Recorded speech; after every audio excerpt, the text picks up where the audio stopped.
My name's Scott Salisbury and my company is Salisbury Homes, and my second award was for a $200,000 to $300,000 renovation.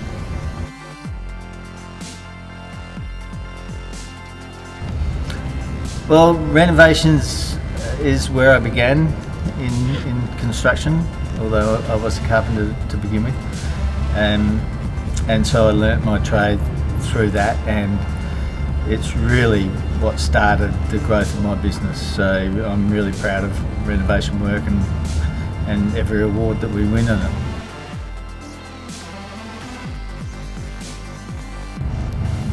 And once again, I have to say that dealing with our customers and making them smile at the end of the job is the greatest satisfaction that I get out of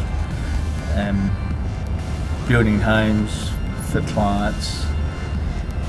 And I drive my son around and show him the homes that we built years ago, and that makes me feel really proud.